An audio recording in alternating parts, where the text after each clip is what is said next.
पहुँचे सारिया ही सत्कारयोग शख्सियत अज असी तीजी 3 रोज़ा आलमी पंजाबी कानफ्रेंस मानयोग सत्कारयोग सतगुरु उदय सिंह जी की सरप्रस्ती हेठ उन्हों की आशीर्वाद के नाल शुरू करन जा रहे हैं।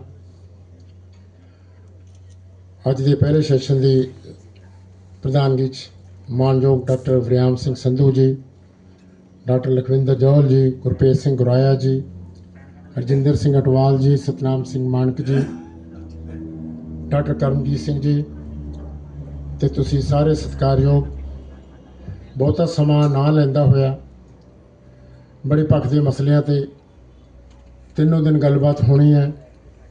बड़े गंभीर मुद्दे छुए जाने ने मुख बुलारियां वालों, साहित्य बारे भी, सभ्याचार बारे भी, सिक्ख्या बारे, समाज बारे ते सत्ता बारे।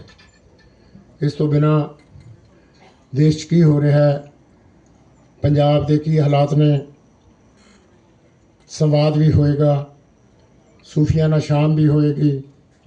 जिमें मेरे जनरल सकत्तर ने दसिया, बाकी गज़ल गुलजार सन्मान नाटक औरतों बारे एक सैशन रखा गया है। बड़े गंभीर अजोके भारत विच औरतां सामने चुनौतियां, संविधान बारे एक सैशन है। इस करके ये 3 दिन लगातार अपने सारे सैशन चलणगे।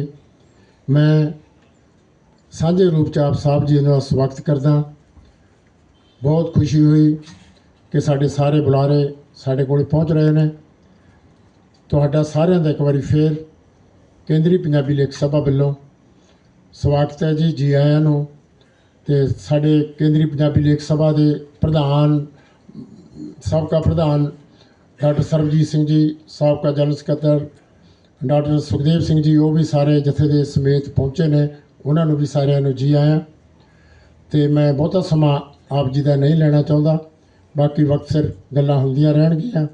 तो आप सारिਆਂ का एक बार फिर बहुत बहुत स्वागत है जी, मेहरबानी। सबसे पहले तो माफ़ी मांग लूँ कि मुझे पंजाबी बोलनी नहीं आती है। समझ लेता हूँ इतनी खूबसूरत ज़बान ना आना ये कोई बहुत अच्छी बात नहीं है, पर मैं नहीं सीख पाया क्योंकि यूपी में जन्मा था। मैं सबसे पहले शुक्रिया अदा कर दूं दोस्तों का, जिन्होंने एक बार फिर मुझे पंजाब की धरती पे आने का मौका दिया। आप लोग जो काम कर रहे हैं और जिस तरह से नई नस्लों के दिमागों को ढालने की कोशिश में लगे हुए हैं, वो सिर्फ सराहनीय नहीं, बहुत ज़रूरी भी है। और आज के दौर में जब हम बहुत अंधकार से, डार्कनेस से, अंधेरे से गुज़र रहे हैं, तो आपका काम, आपका यहाँ जमा होना, मिलना और ख़ास तौर से बेहद अहम मुद्दों को डिस्कस करना, ये मुल्क के लिए, नई नस्लों के लिए बहुत अहम हो जाता है। हम कहाँ से कहाँ तक आ गए का सफ़र बहुत लंबा है। एक ऐसा देश जिसकी सभ्यता को हम लगभग 2500 साल का मानते हैं, उस सभ्यता में विचारों का संघर्ष लगातार चलता रहा। हम अगर इतिहास के ऊपर, हिस्ट्री के ऊपर नज़र डालें तो इस विचारों के संघर्ष में एक तरफ हमको चारवाक और बृहस्पति की फिलॉसफी दिखाई देती है, जो मटेरियलिस्ट फिलॉसफी है, और दूसरी तरफ हमको एक ऐसी फिलॉसफी दिखाई देती है जिसके आधार के ऊपर हमारे समाज का ढांचा रचा गया। और इन दोनों के अंदर भयानक संघर्ष है, बहुत तीव्र है, बहुत इंटेंस है ये संघर्ष, और ये संघर्ष लगातार चलता रहता है। हमें बुद्ध फिलॉसफी दिखाई देती है, फिर उसके बाद जैन फिलॉसफी दिखाई देती है, और हम नानक तक पहुंचते हैं। इस विचारों के संघर्ष में समाज का जो ढांचा बनता है वो ऐसा ढांचा है जिसने इस समाज को बांट दिया। एक ऐसा समाज जिसमें इंसान इंसान बराबर नहीं रहा। कुछ लोग सर से पैदा हुए तो कुछ लोग भुजाओं से पैदा हुए, तो कुछ लोग पेट से पैदा हुए और कुछ लोग पैर से पैदा हुए। ये ढांचा बिना फिलॉसफी के, बिना विचारों के पैदा नहीं हो सकता था। ये एक ऐसा ढांचा था जिसके अंदर औरत मर्द बराबर नहीं थे। ये एक ऐसा ढांचा था जिसमें आप अपने व्यवसाय को बदल नहीं सकते थे। यानी आप जिस खानदान में पैदा हुए हैं वहां जो कुछ किया जाता है आप वही करेंगे। आप अपने व्यवसाय को, अपने भविष्य को तय नहीं कर सकते थे। ये एक ऐसा ढांचा था जिसमें कुछ लोगों के हाथ में ताकत थी और कुछ लोग ऐसे थे, ज्यादातर लोग ऐसे थे जिनके हाथ में कोई ताकत नहीं थी। ये एक ऐसा ढांचा था जिसमें प्रॉपर्टी रखने का अधिकार नहीं था। ज्यादातर लोगों को प्रॉपर्टी रखने का अधिकार नहीं था।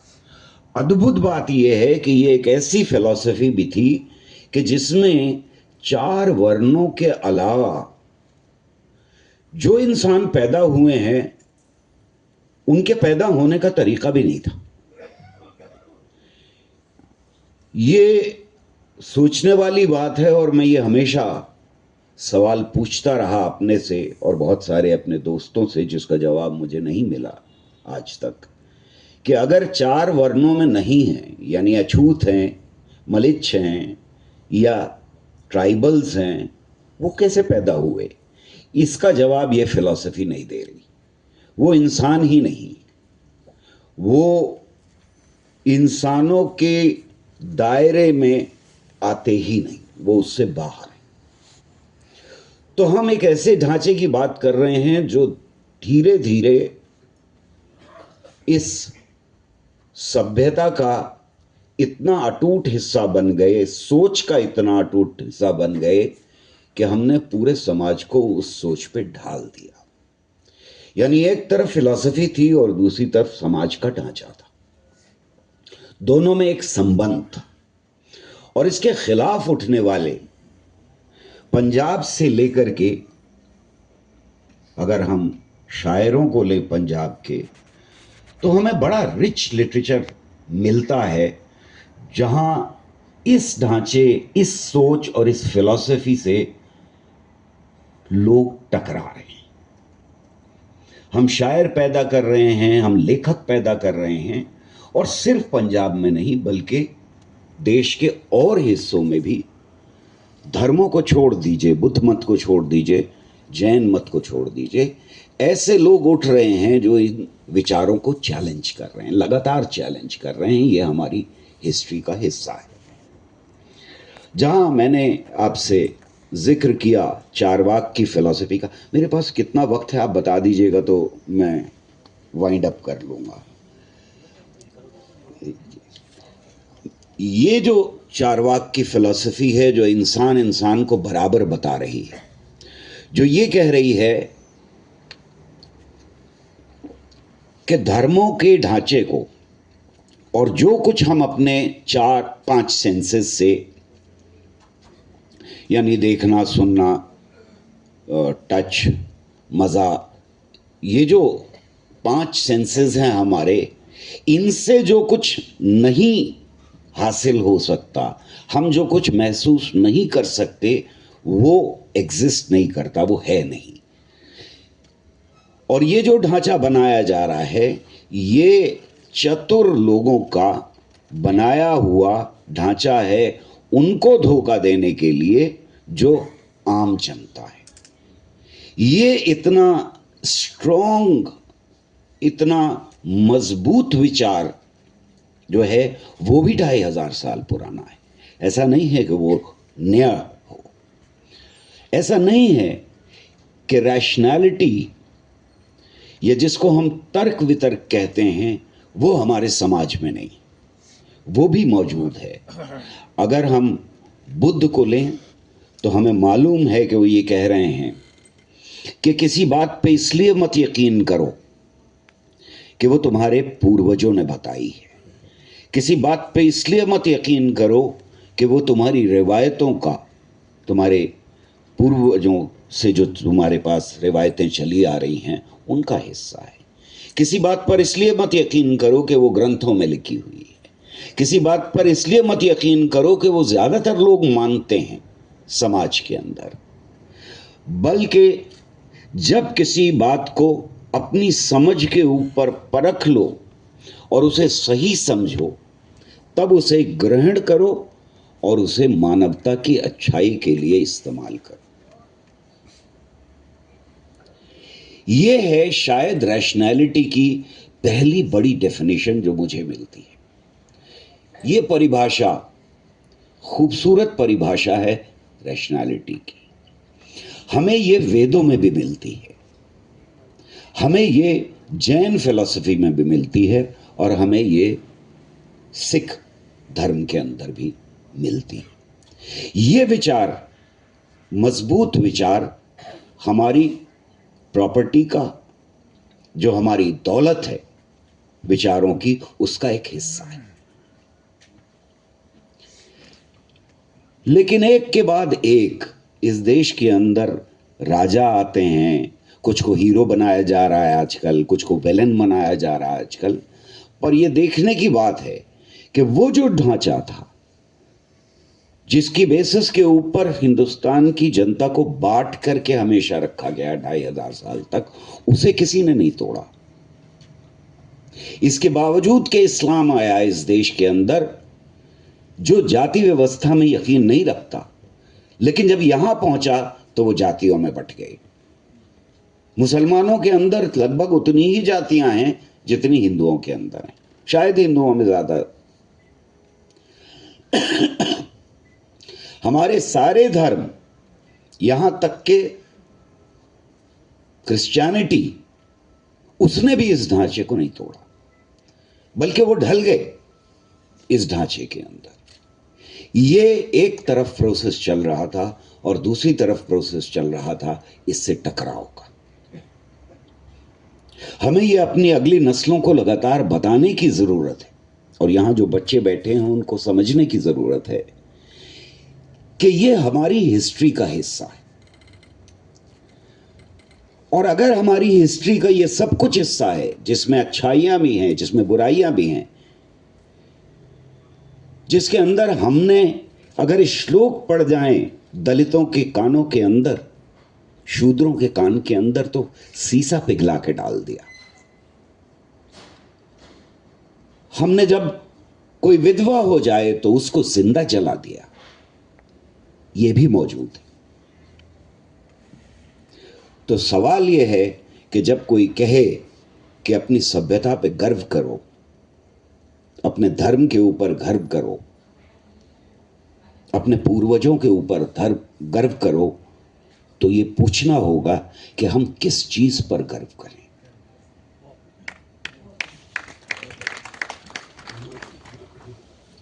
क्योंकि कुछ चीजें ऐसी हैं जिन पे हम गर्व कर सकते हैं, और कुछ चीजें ऐसी हैं हमारे इतिहास के अंदर जिनसे नफरत करना हमारा और अगली नस्लों का धर्म है। दोस्तों, ये विचार मैं फिर से कह रहा हूं कि हमारी सभ्यता के अंदर मौजूद है, लेकिन ढांचा इन विचारों को नहीं मानता है। जो सामाजिक ढांचा है वो नहीं मानता है।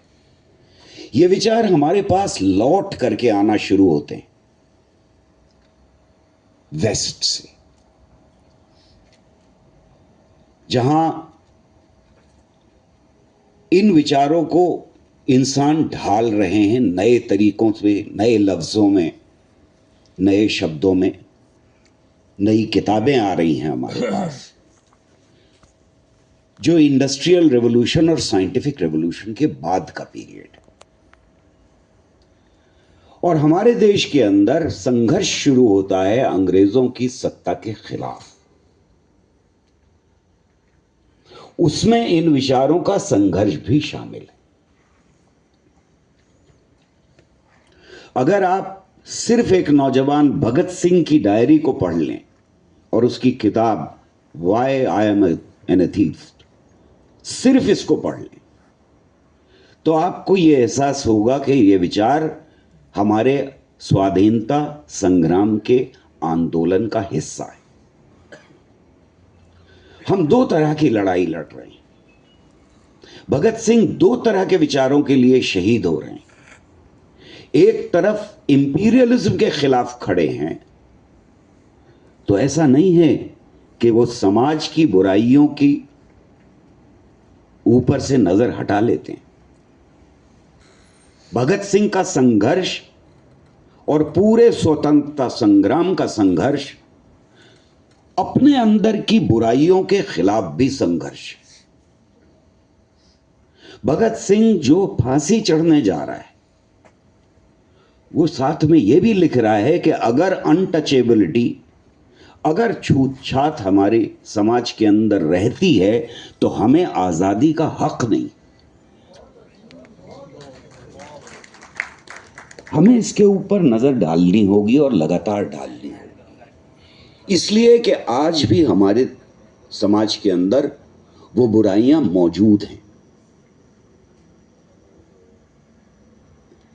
वो बुराइयां हमें अक्सर दिखाई नहीं देती और बर्तोल्ट ब्रेख्त के शब्दों में अगर कहूं तो जब गारत गरी बारिश की तरह आती है तो कोई नहीं कहता रुक जाओ थक जाओ, और जब जुर्म के ढेर लग जाते हैं तो वो आंखों से ओझल हो जाते हैं।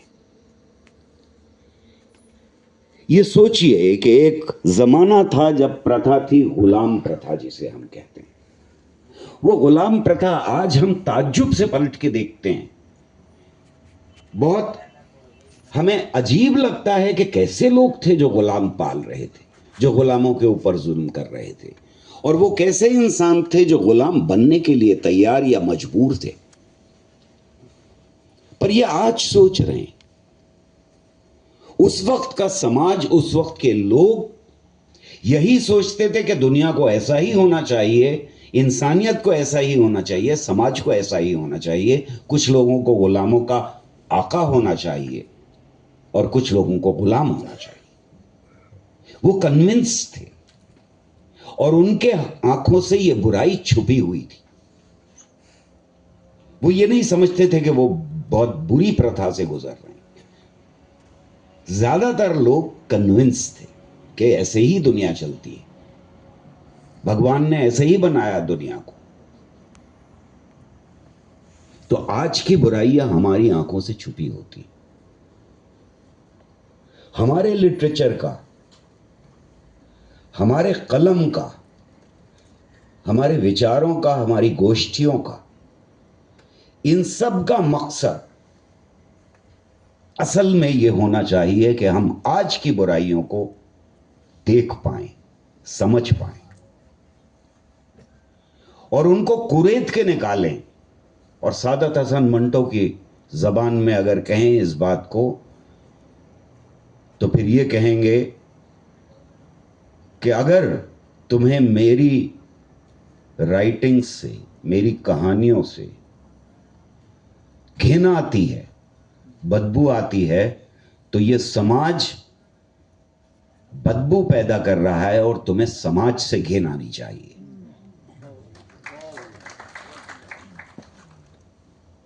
हमें यह हिम्मत जुटानी होगी कि हम आज की बुराइयों को न सिर्फ लगातार देखें, परखें, बल्कि उसके बारे में लिखें। मैं वापस लौट रहा हूं अपने स्वतंत्रता संग्राम के संघर्ष की तरफ। दोस्तों, जब ये विचार टकराने शुरू होते हैं सामाजिक ढांचे के साथ, तो फिर इस बार एक बड़ी जीत होती है 2500 साल की हिस्ट्री में उन विचारों की जो समानता के विचार हैं, जो बेहतरीन इंसानी कदरों के विचार हैं, और हमारे कॉन्स्टिट्यूशन का गठन होता है। हमारा कॉन्स्टिट्यूशन समाज की चेतना, समाज की कॉन्शियसनेस से बिल्कुल विपरीत, बिल्कुल ऑपोजिट बातें कह रहा है।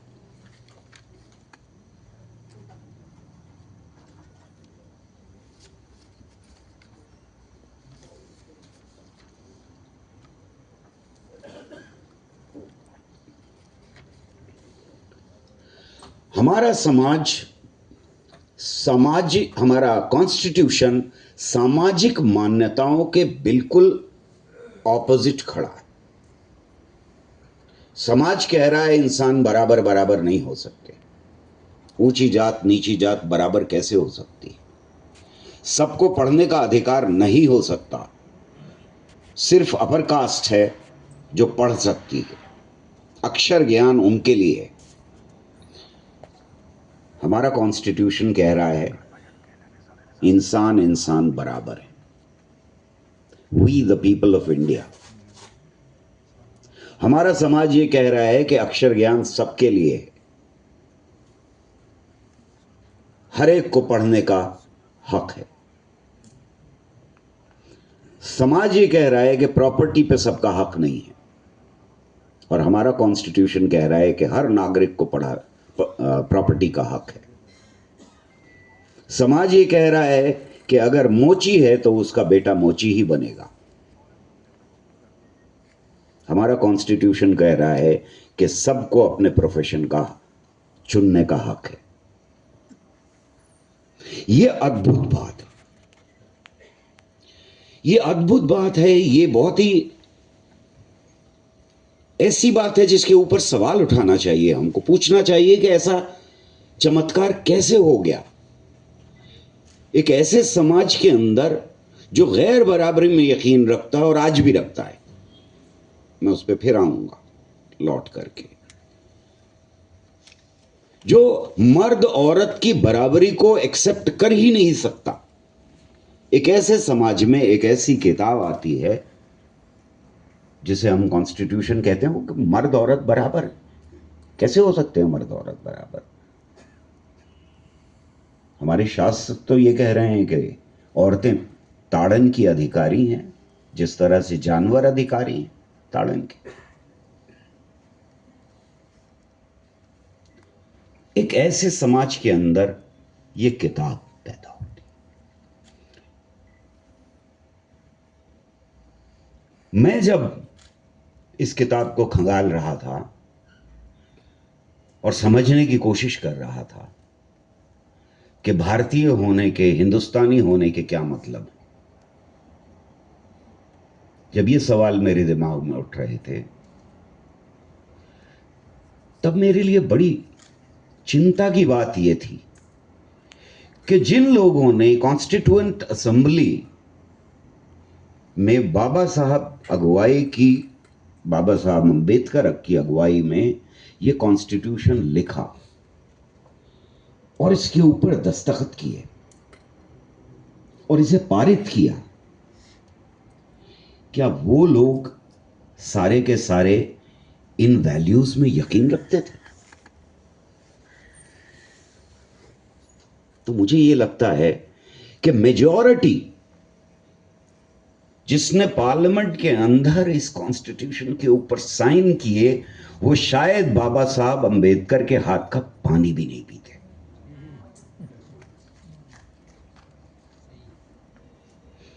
वो औरत मर्द को घर में बराबरी दे ही नहीं सकते थे, वो अपनी बीवी को बराबरी नहीं दे सकते थे, वो अपनी बेटी को बेटा नहीं समझ सकते थे, वो बेटियों को बराबरी नहीं दे सकते थे घर के अंदर।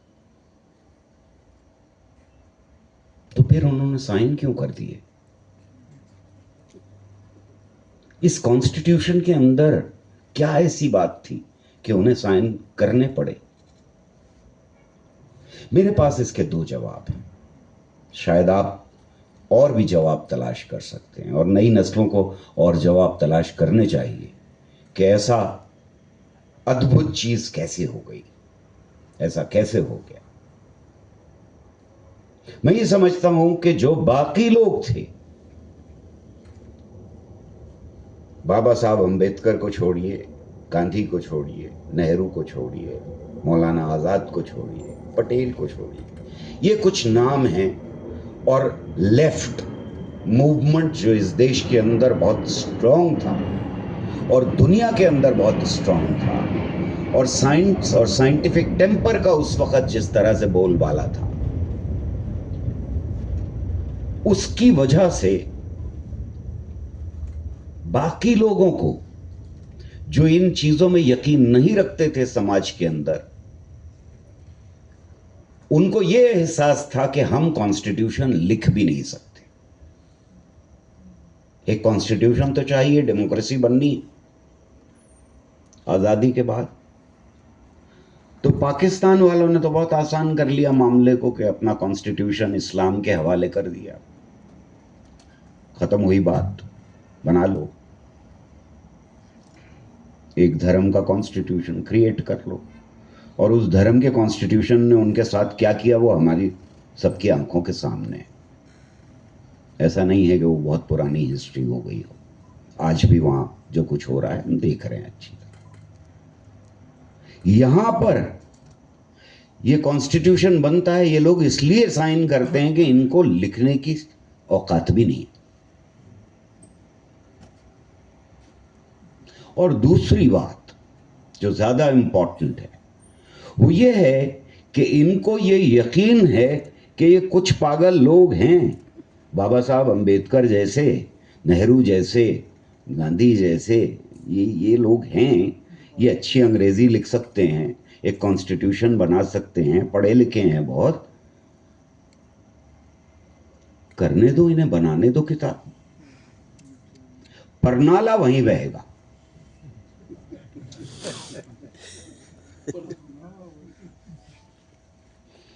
इन पागल लोगों को लिखने दो। यहां भी बैठे हुए हैं बहुत सारे पागल, आपके बीच में भी।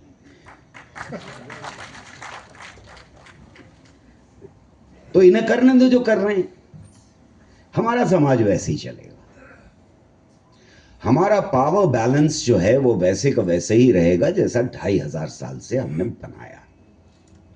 इसमें छूत छात रहेगी, इसके अंदर औरत मर्द की बराबरी नहीं होने देंगे हम, इसमें हम दलित बच्चों को पढ़ने नहीं देंगे, इसके अंदर हम हिंदू मुसलमान करते रहेंगे, फर्क करते रहेंगे। ये इन्हें यकीन था,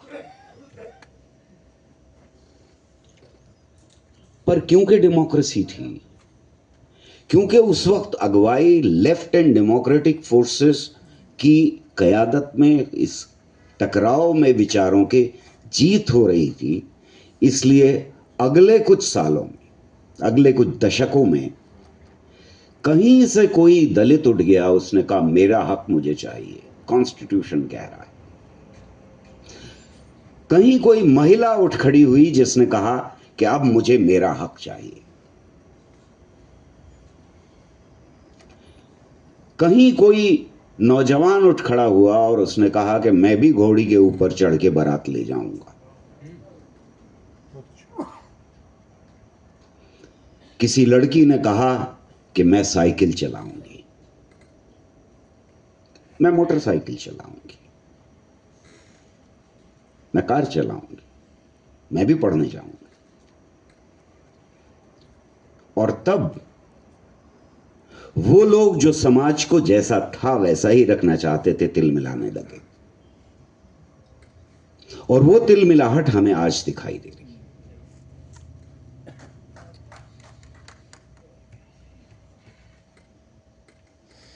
ये तिल मिलाहट है जिसने इस वक्त हमें लगभग 16वीं शताब्दी के बाद के यूरोप में धकेल दिया है।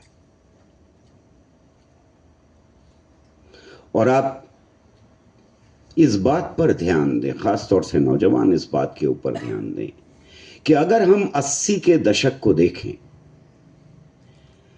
तो यह संघर्ष कहीं ज्यादा तेज हो जाता है।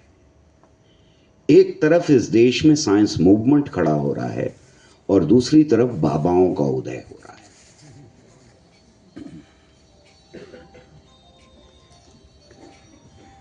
धीरेन्द्र ब्रह्मचारी टेलीविजन का इस्तेमाल करते हैं, पहला नए किस्म का बाबा इस देश को दिया जाता है, परोसा जाता है, और उसके बाद ऐसी फसलें उगती हैं कि अब हर गली चौराहे कोने कोने कदरे के ऊपर बाबा मौजूद है। ये वो ट्रेडिशनल पुराने बाबा नहीं है। हमारे यहां एक ट्रेडिशन रहा है जिसमें अध्यात्म करने वाले लोग अपने अपने इलाके और अपने अपने फॉलोअर्स क्रिएट करते थे। उसमें बहुत सारे नाम हैं, रामकृष्णन, ये वो वगैरह वगैरह बहुत सारे, पर वहां अध्यात्म का मामला था कुछ थोड़ा बहुत। मैं नास्तिक हूं तो मैं उसको भी क्रिटिकल नजर से देखता हूं, लेकिन यहां मुझे जो दिखाई देता है वो एक नया प्रोसेस दिखाई देता है। ये नए बाबा टेक्नोलॉजी का इस्तेमाल कर रहे हैं, ये नई फैक्ट्रीज बना रहे हैं, ये एक नया कॉरपोरेट सेक्टर क्रिएट कर रहे हैं जो मॉडर्न मैनेजमेंट की बेसिस के ऊपर चलाया जा रहा है। बिल्कुल वैसे ही जैसे हम एक फैक्ट्री चलाने वाले की पर्सनल लाइफ के ऊपर बात नहीं करते, यानी वो बलात्कारी हो सकता है तो वो अलग तरह से डील किया जाएगा, उसकी फैक्ट्री से लेना देना कुछ नहीं है। वो हो सकता है कि आर्म्स एम्यूनिशंस अवैध तरीके से इकट्ठा कर रहा हो, उसका कोई लेना देना नहीं। तो अब यहां अध्यात्म और धर्म से कोई लेना देना नहीं है इनका। अब ये बलात्कारी हैं, अब ये ऐसे हैं जो असलहा जमा कर रहे हैं, जिनके पास से खूब सारा निकला था। लोगों का कहना यह है कि उन्होंने देखा कि कई ट्रक निकले उनके मठ से जो छुपाए गए। इनका प्रोडक्ट क्या है? इनका प्रोडक्ट है एंटी साइंस सुपरस्टिशन। ये नए नए प्रोडक्ट परोस रहे हैं, और आप जरा गौर करें और ध्यान दें। हो सकता है कि हम यहां जो लोग बैठे हुए हैं वो इन्हें बेवकूफ माने, इनको ये समझें कि ये हंसने के काबिल हैं और सीरियसली ना लें, लेकिन कोई बाबा अपना प्रोडक्ट बना रहा है कि खीर चाटो तो तुम्हारी सारी परेशानियों का निवारण हो जाएगा। कोई बाबा कह रहा है कि कोको कोला की बोतल रख दो अपने फ्रिज के अंदर। कोई बाबा कह रहा है कि शांति के लिए ओम ओम का इतना उच्चार करो। ये पूरी एक रेंज है प्रोडक्ट्स की जो ये परोस रहे हैं, और इसके लिए ये चार्ज कर रहे हैं, ये बेच रहे हैं उसे। किसी के पास जाने के लिए आपको 2000 देने हैं, तो किसी के मठ में जाने के लिए आपको 50,000 देने हैं। और अभी जो नए बाबा पैदा हुए हैं जो अंग्रेजी बोलते हुए बकबक करते हैं तरह तरह की, और बहुतों को ये लगता है कि अंग्रेजी ज़बान में अगर कोई बोल रहा है तो बहुत अक्लमंद है, सारा ज्ञान है उसको। उन बाबा का पढ़ रहा था मैं कि वो 2.5 लाख, 3 लाख और 50 लाख तक चार्ज करते हैं। तो ये मॉडर्न कॉरपोरेट सेक्टर है जिसके ऊपर हमारा ध्यान नहीं गया। हम लोगों ने इन हालात को अच्छी तरह नहीं आंका। ये कितना खतरनाक डेवलपमेंट समाज के अंदर हो रहा है उसके ऊपर हमारी नजरें नहीं पड़ी। इन बाबाओं ने जमीनों के ऊपर कब्जा किया जो ज्यादातर 99% अवैध था। इन्होंने कत्ल किए। एक बाबा के ऊपर चार्ज यह है कि उन्होंने अपने खुद गुरु को ही कत्ल कर दिया। और वो उससे ऊपर उठे। वो खुद टेढ़े मेढ़े हैं थोड़े से, लेकिन सबको ये बताते हैं कि मैं तुम्हें ठीक कर सकता हूं। दूसरे बाबा के ऊपर चार्ज है अपनी बीवी को कत्ल करने का, जो आजकल बड़ी न्यूज में है। तो ये जो प्रोसेस था, ये जो डेवलपमेंट था, लेफ्ट एंड डेमोक्रेटिक फोर्सेस को, हमारे कलम को, इसको नहीं पहचाना। हम उस तरह से मजबूती से इसके खिलाफ नहीं खड़े हो पाए, क्योंकि यह मामला धर्म के साथ उलझा हुआ था। और जब धर्म के साथ चीजें उलझ जाती हैं तो हम डिफेंसिव पे चले जाते हैं। कर रहा है, धर्म की तो बात कर रहा है,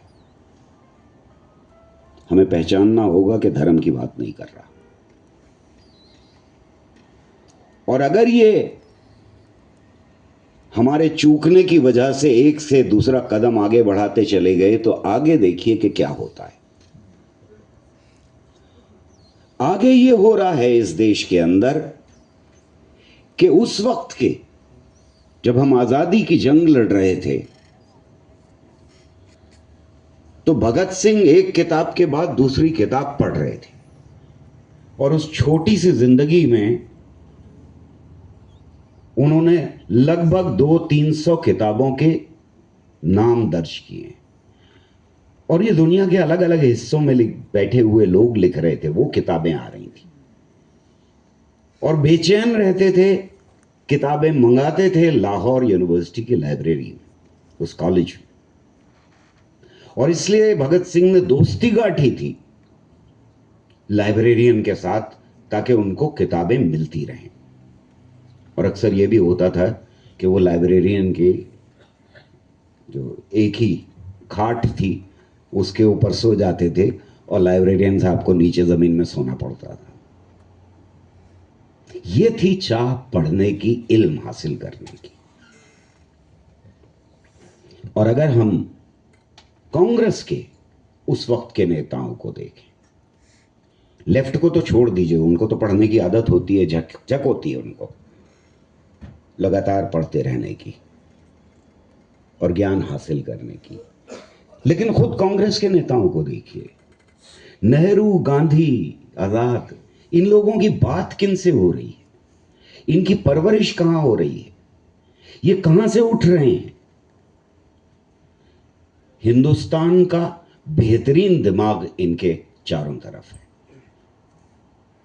आप उस वक्त के बेहतरीन लेखकों को देख लीजिए, उनके साथ पर्सनल ताल्लुकात हैं। आप बेहतरीन पोइट्स को देख लीजिए, उनके साथ पर्सनल ताल्लुकात हैं। बेहतरीन साइंटिस्ट, भाभा से लेकर के, भटनागर से लेकर के, सीवी रमन से लेकर के, किसी के बारे में आप देखिए, डायरेक्ट एक्सेस है नेहरू और गांधी के साथ इनकी।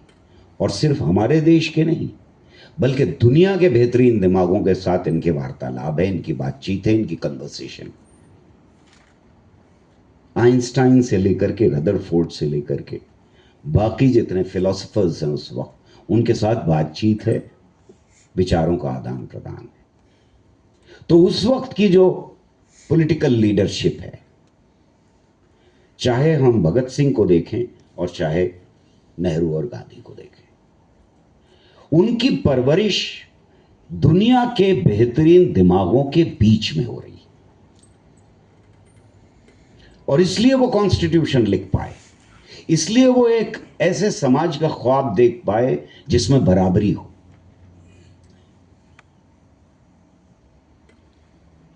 और आज जो लीडरशिप है, ये कहां आ गए हम? आज जो लीडरशिप है वो कहां पैदा हुई है, वो कहां पली बढ़ी है, उसकी परवरिश कहां हुई है? अगर हम नजर डालें तो अडवाणी, वाजपेयी, वहां से लेकर के अमित शाह तक, या छुटभइयों को भी देख लीजिए, ये बाबाओं के पैर छूकर बड़े हुए हैं।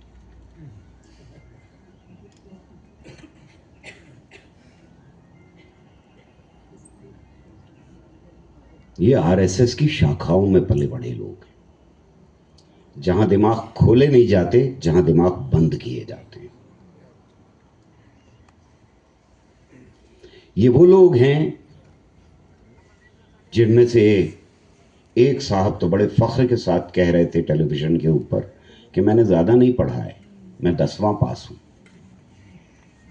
और वो आज प्रधानमंत्री हैं। ये बात अलग है कि गुजरात यूनिवर्सिटी और दिल्ली यूनिवर्सिटी उनके लिए डिग्रियां बना रही है, लेकिन उनका अपना बयान ये है, और शायद जिंदगी में एक ही सच बोला है उन्होंने।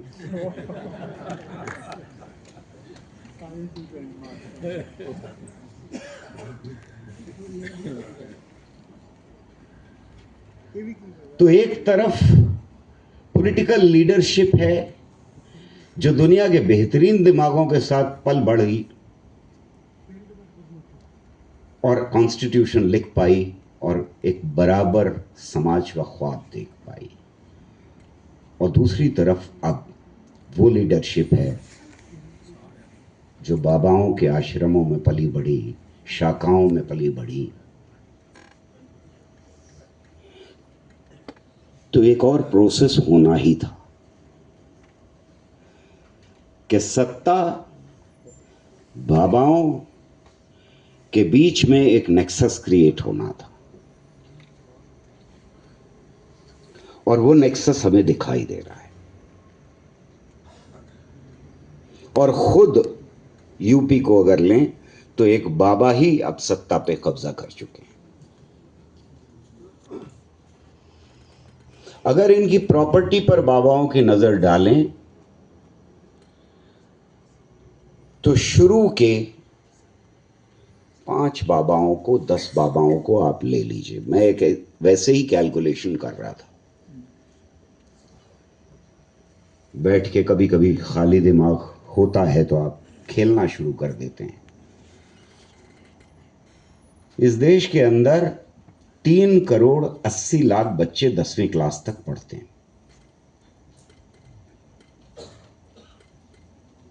अगर इन बाबाओं की प्रॉपर्टी को ले लिया जाए तो हर बच्चे को न सिर्फ ये कि मुफ्त शिक्षा दी जा सकती है, बल्कि हर एक बच्चे को 30,000 रुपए के करीब स्कॉलरशिप दिया जा सकता है पर मंथ।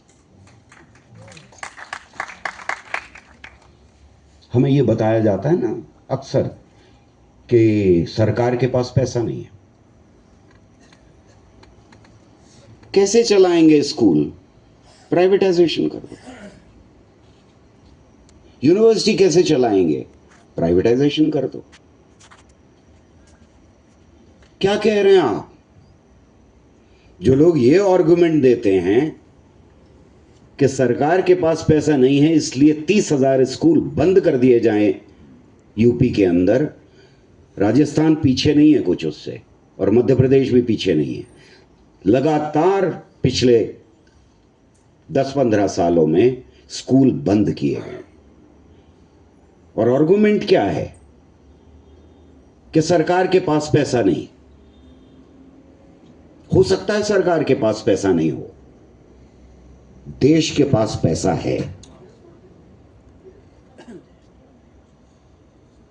अगर ये बाबा हैं और इनके पास इतनी प्रॉपर्टी है तो देश के पास पैसा है। अगर प्राइवेट सेक्टर आ रहा है तो प्राइवेट सेक्टर का पैसा देश का पैसा है। देश के पास पैसे की कमी नहीं है। हम यहां आ गए और इसके खिलाफ नई नस्ल को उठना पड़ेगा। ये जो नेक्सस है बाबाओं का, पॉलिटिकल लीडरशिप का और क्रोनी कैपिटल का, वो भयानक है। और अगर हम इसको प्रोसेस को नहीं समझ पाए और हमारे कलम की धार ने इस प्रोसेस को नहीं काटा, लोगों को चेतना को नहीं बढ़ाने की कोशिश की, तो आगे आने वाली नस्लों के लिए बहुत बुरा भारत पैदा करके हम यह छोड़ के जाएंगे। दोस्तों, इस वक्त साइंटिफिक टेम्पर के ऊपर और साइंटिफिक रैशनैलिटी के ऊपर बहुत बड़ा हमला है। और ये जो नेक्सस जिसकी मैं बात कर रहा हूं, इसकी तरफ से चौतरफा हमला है। क्योंकि जो पावर बैलेंस जिसकी मैं बात कर रहा था समाज में, उसको इस कॉन्स्टिट्यूशन ने और साइंटिफिक टेम्पर ने अनबैलेंस कर दिया है, उसके ऊपर प्रहार किया है, उसमें दरारें पैदा कर दी हैं। और इन दरारों को बांटने का उनके पास एक ही तरीका है, साइंस के ऊपर, साइंटिफिक रैशनैलिटी के ऊपर हमला करो। और वो हमला हमें प्राइम मिनिस्टर से लेकर के और बाबाओं तक दिखाई देता है कि लगातार कर रहे हैं।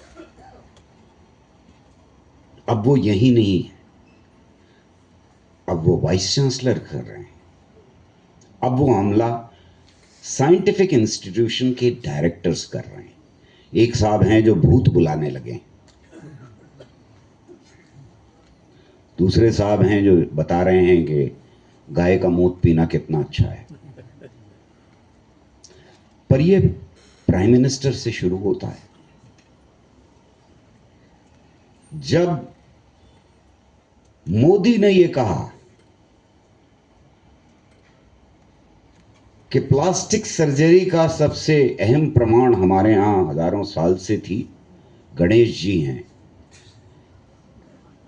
तो हम में से बहुतों के चेहरे के ऊपर मुस्कुराहट आ गई, जैसे आपके अभी आई है। या किसी ने कहा कि गोबर जो है वो एटॉमिक वेव्स को भी, अगर एटम बॉम्ब का अटैक हो तो उसकी वेव्स को भी रोक देगा या हमें प्रोटेक्ट करेगा। या किसी ने कहा कि मोर का प्रजनन आंसुओं से होता है। या किसी और ने कहा कि करण जो है वो टेस्ट ट्यूब बेबी थे। या किसी एक और साहब ने कहा कि हमारे यहाँ तो देखिए संजय थे जिनकी आंखों देखा हाल बता रहे थे, इसका मतलब ये कि टेलीविजन था तो इंटरनेट था, इंटरनेट था तो सैटेलाइट था, सैटेलाइट था तो रॉकेट था, रॉकेट था तो एटम बम था, तो सब कुछ हमारे पास था। अगर मेरे और आपके जैसा कोई आदमी सड़क पे चलता हुआ ये बातें कहे, तब परेशान होने की शायद जरूरत नहीं है, हम कहेंगे पागल है। पर जब नेहरू लिखते हैं कि इस देश का भविष्य साइंटिफिक टेम्पर के ऊपर आधारित होगा, तो नीचे तक एक मैसेज जाता है, पॉलिसीज उसके ऊपर बनाई जाती हैं। पर ये शाखाओं में पला हुआ प्राइम मिनिस्टर, ये बाबाओं के पैर छूकर बड़ा होने वाला प्राइम मिनिस्टर, जब ऐसा स्टेटमेंट देता है कोई, तो भी एक नीचे तक मैसेज जाता है, पॉलिसीज फिर उसके ऊपर बनती हैं। और फिर एनसीईआरटी आपके बच्चों की किताबों की सिलेबस में से डार्विन का सिद्धांत निकाल देता है। तब फिर पाइथागोरस थ्योरम निकाल दी जाती है। तब फिर पीरियोडिक टेबल को अलग कर दिया जाता है। क्यों? इसलिए कि मैंने कहा था 3 करोड़ 80 लाख बच्चे जो पढ़ रहे हैं, उनको आगे बाबाओं के लिए तैयार करना है, उनको उस भक्ति के लिए तैयार करना है जिस पे पूरा समाज ढला हुआ था। और यहां ख्यालात का टकराव है। डार्विनिज्म आप कैसे पढ़ाएंगे जब बाबा प्रवचन दे रहे हैं कि सर से पैदा हुए, यहाँ से पैदा हुए, वहाँ से पैदा हुए। ये बात अलग है कि हमें एक ही तरीका इंसान के पैदा होने का पता है, उनको ये तरीका पता है सर और पैर व पैर का, कम से कम साइंस नहीं आती। यहाँ ख्यालात का टकराव होगा, तो आप ऐसी जनरेशन पैदा करेंगे जिसमें, पर कई लोगों ने मुझसे ये पूछा कि भाई पीरियोडिक टेबल क्यों हटा दी। पीरियोडिक टेबल में तो सिर्फ यही लिखा हुआ है ना कि ऑक्सीजन कहाँ होती है और हाइड्रोजन कहाँ होती है और हीलियम कहाँ होती है और प्लूटोनियम कहाँ पे आएगा, वही तो बता रही है। ये इसे क्यों हटा दिया? जब आपको इसरो को जबरदस्ती ये ऑर्डर देना है कि तुम आकाश तत्व के ऊपर इंटरनेशनल कॉन्फ्रेंस करो, तब फिर आप पीरियोडिक टेबल कैसे पढ़ा सकते हैं? नहीं पढ़ा सकते। टकराव होगा विचारों का। इस विचारों के टकराव में हम कहां खड़े हैं,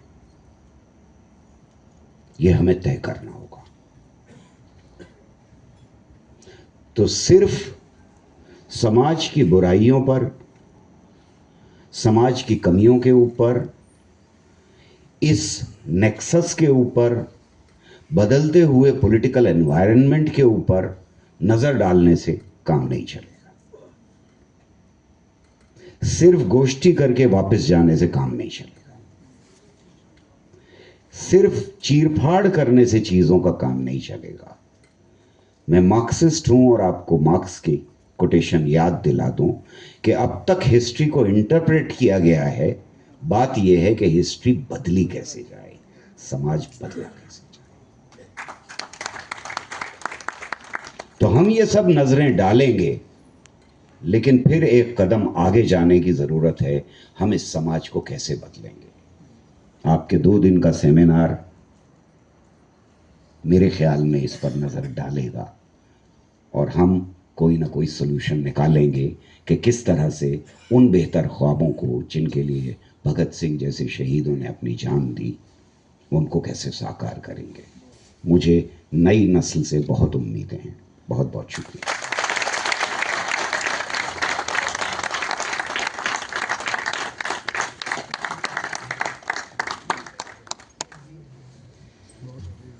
बहुत